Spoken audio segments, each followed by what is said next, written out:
I never told my husband that I owned 4 rental properties. Not once, not even when he asked me directly if I had any investments worth mentioning. I looked him in the eye and said, "Just a small savings account and my Social Security." And I meant every word of that deflection, because by then, I already knew exactly who I was dealing with. But let me back up, because this story doesn't start with deception. It starts with loneliness, and a Tuesday morning in September when I finally decided that being alone at 63 wasn't a sentence I had to finish serving. My name is Ruth Sinclair. I live in Asheville, North Carolina, in the same house I've owned outright since 2009. I bought it with my own money after my first husband, Gerald, passed away from a heart attack at 58. We had a good marriage. Not a perfect one, but a real one. He was stubborn, and I was stubborn, and somehow we made it work for 26 years. When he died, I cried for a year. Then I got up. Getting up, for me, meant building something. I had always worked. Even when Gerald was alive, I managed the books for a small dental practice downtown. But after he passed, I started thinking differently about money. I started thinking about it the way women my mother's age never had the chance to, strategically. I took a course at the community college on real estate investing. I read every book I could find. I talked to my accountant, a sharp woman named Donna, who had been doing my taxes for 15 years, and she helped me see what was possible. By the time I was 61, I owned 4 properties. A duplex on the east side of Asheville that I'd bought for $180,000 and was now worth nearly double. A single-family rental in Weaverville that cash flowed beautifully every month. A small commercial unit I leased to a hair salon. And a mountain cabin outside of Brevard that I rented short-term on weekends and holidays, which alone covered my grocery bill and then some. None of this made me rich in the way people imagine when they hear the word rich. I wasn't flying first class or buying designer anything. But I was completely, utterly, gloriously free. My mortgage was paid off. My properties generated enough income that I hadn't touched my savings in 3 years. I drove a 7-year-old Honda CR-V, and I slept like a baby every single night. I was also, if I'm being honest, a little lonely. My daughter, Carrie, lives in Portland with her husband and 2 kids. We talk every Sunday. My son, Dale, is in Charlotte. He calls when he remembers, which is not always often enough, but I stopped taking it personally years ago. My closest friend, Barbara, moved to Scottsdale after her own retirement, and while we text almost every day, it isn't the same as having someone in the room with you on a cold November evening. So when my neighbor Sandra mentioned that her church was hosting a widows and widowers mixer, she actually called it that, a mixer, like we were all 25 and looking for a good time. I almost said no. I had my hand halfway up to wave it off when something stopped me. I thought, Ruth, you have rebuilt your entire financial life from scratch. You can walk into a church fellowship hall and talk to a stranger. So I went. I wore a navy blue cardigan and my good pearl earrings.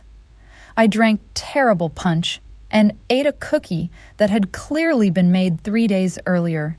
And I was just about to tell Sandra we could leave when a man across the room laughed at something someone said. It was a real laugh, full and unself-conscious. I looked over, and he was tall, silver-haired, with kind eyes, and the posture of someone who had spent decades caring about how he presented himself. His name was Robert Whitfield. He was 66, retired from a career in commercial insurance. A widower for 4 years, originally from Knoxville, moved to Asheville to be closer to his son. We talked for 2 hours that night, about everything and nothing. His late wife, Carol, my Gerald. The way grief changes shape over time but never fully disappears.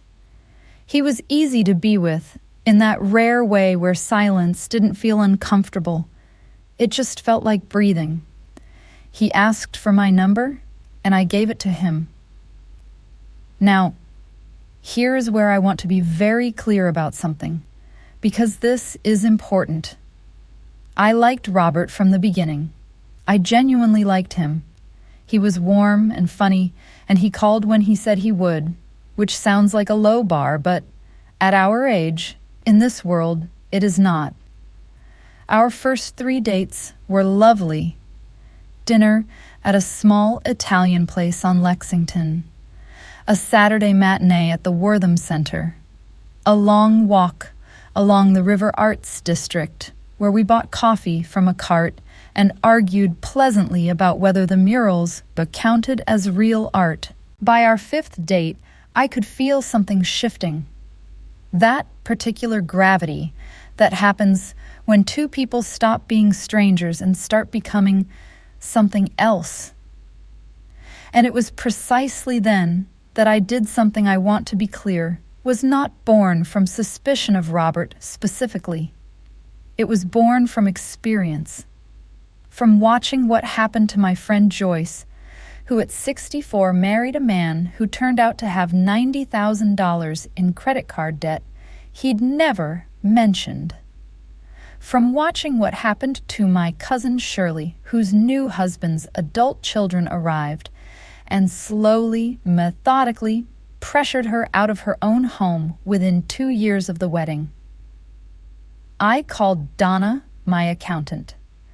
Then I called a man named Pete Garris, who ran a small investigative firm out of Biltmore Village and who I had used once before to look into a contractor who I suspected was overcharging me.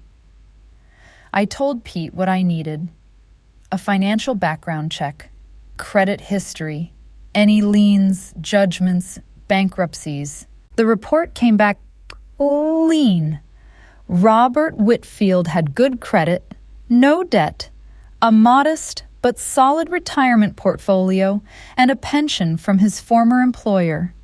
He owned his condo outright. He was exactly who he said he was. I was relieved, and I kept my own finances exactly where they were, private. This wasn't about distrust.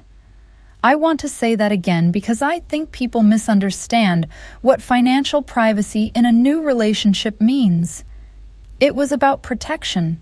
It was about knowing that I had built something, slowly and carefully, over more than a decade, and that I was not going to hand that information to anyone, no matter how much I liked their laugh, until I was certain it was safe to do so. Maybe I would never be certain, and that was fine too. Robert never asked me directly about my finances in those early months. He was generous. He paid for dinners, insisted on it, actually, in that old-fashioned way I found more charming than I expected to. He talked about his own retirement income openly, which I appreciated. He wasn't hiding anything. But I had learned, from Donna, and from those real estate books, and from years of watching how money moves through relationships, that the person who reveals everything first is almost never the one who ends up protected. So when the subject came up, and it did come up gently over a dinner at his condo about 8 months in, I was ready. "You ever think about your long-term financial situation?" he asked. He was pouring wine, casual, not looking at me directly. "I mean, living costs keep going up. Asheville's not cheap anymore." "I manage," I said, which was true. "Your house is paid off, you mentioned that." "It is." "Good, that's the main things," he said. And that was the end of it.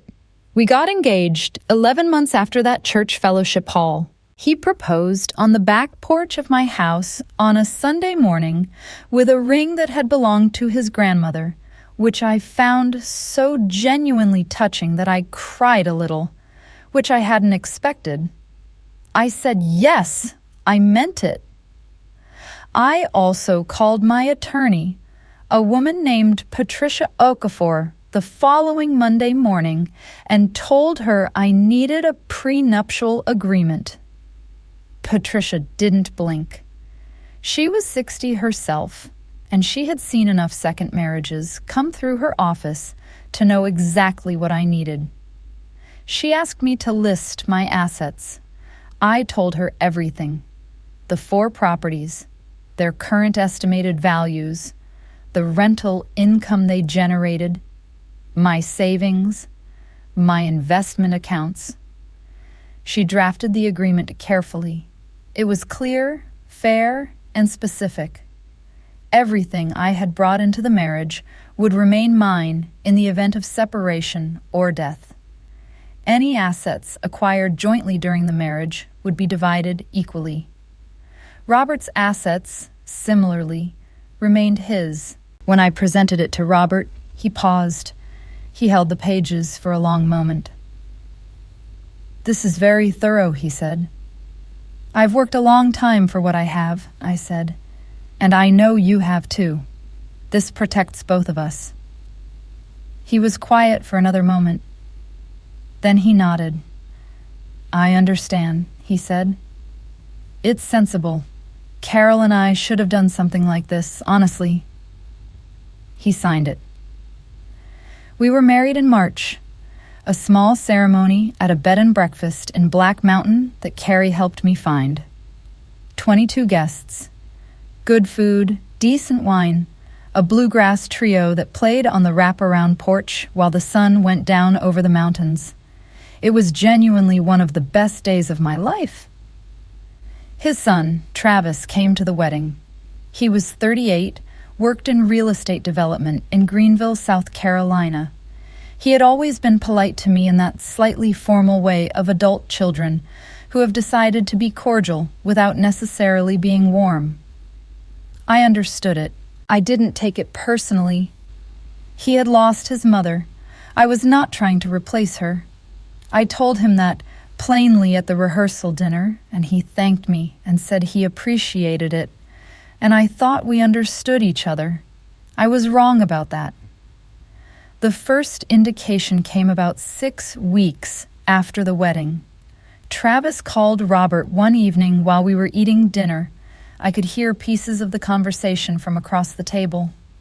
The word property came up twice, then Asheville market and appreciation rates. Robert seemed to be listening more than talking. When he hung up, he said Travis was thinking about expanding his development work into western North Carolina and was curious about the local real estate landscape. "Makes sense," I said. "It's a growing market." "He mentioned your neighborhood specifically," Robert said, almost as an aside. I said nothing and changed the subject. 2 weeks later, Travis came to visit for a weekend. He was charming over dinner, asking me about my life before retirement, my interests, my history in Asheville. He had a quality that I recognized from years of working with dental patients, the kind of focused attention that looks like genuine interest but is actually information gathering. On Saturday morning, while Robert and I were making coffee, Travis walked into the kitchen and said very casually, "Ruth, do you happen to own any property in town besides this house?" I ask because I'm trying to get a sense of where the pockets of value are. I looked at him for a moment. I thought of Donna. I thought of Patricia. I thought of Joyce and Shirley. "Nothing significant," I said pleasantly. "Coffee?" He took the coffee. He watched me for just a half-second longer, then felt comfortable. Then he smiled and asked Robert about his golf game. That evening, after Travis had gone to bed, Robert brought up something that I have thought about many times since. "Travis thinks you might be sitting on some real assets," he said. He said it lightly, the way people say things they want to say, but aren't fully prepared to own. "Does he?" I said.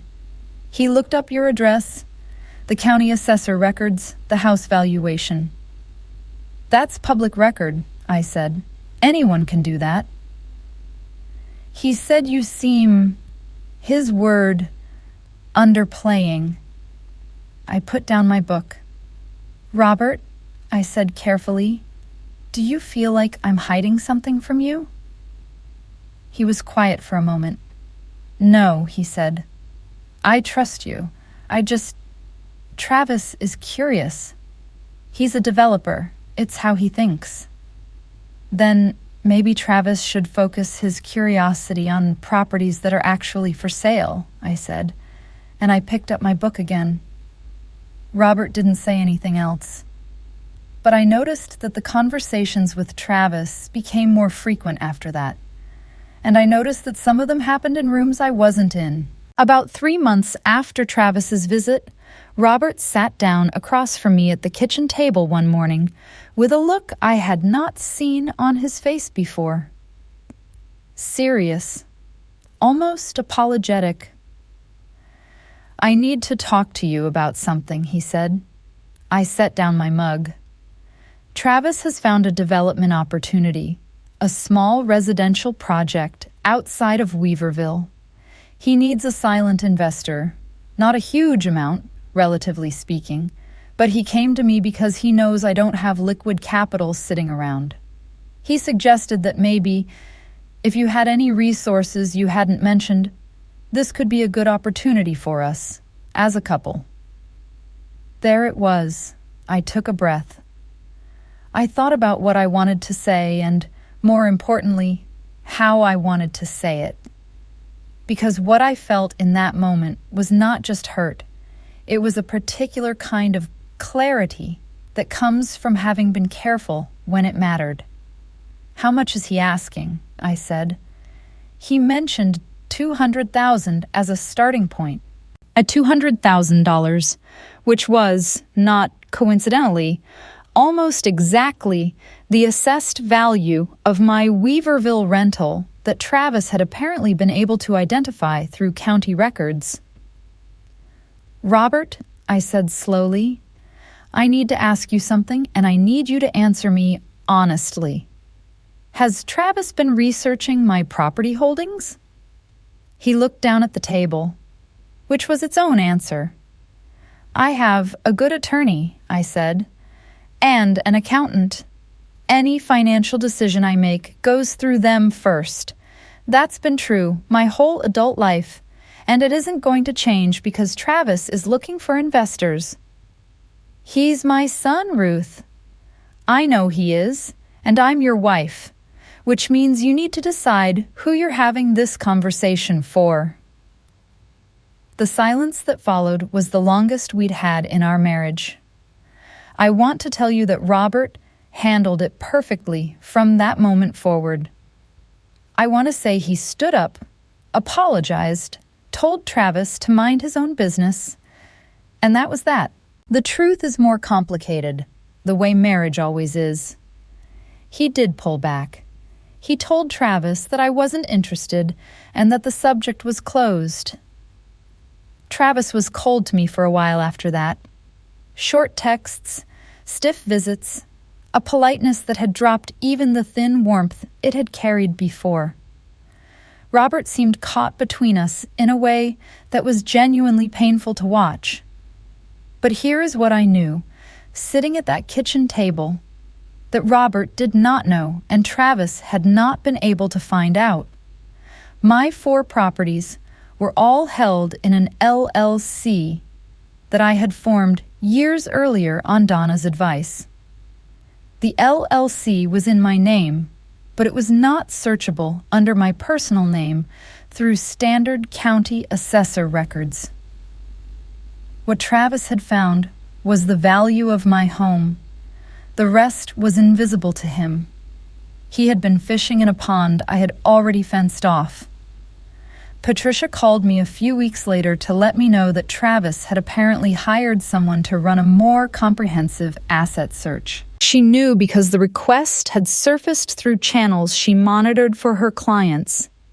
She told me calmly, the way good attorneys tell you things you need to know, but don't want to hear.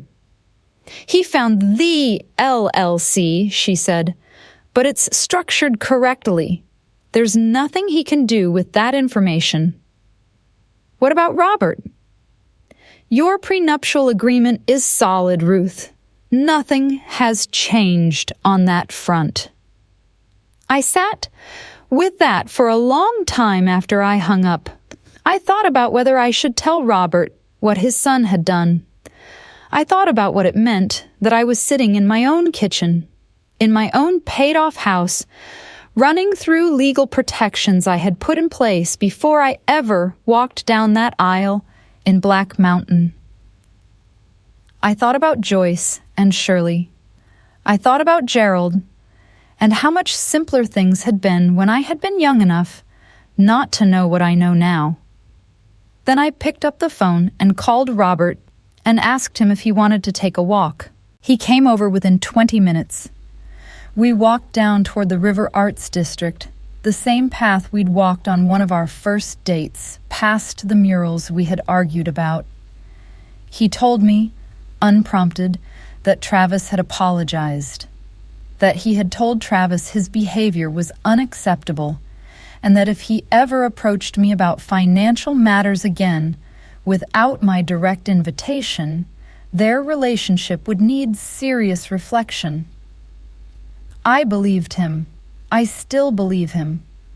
Robert is not a bad man. He is a man who loves his son and who did not at first see clearly enough what that son was doing. That's not nothing.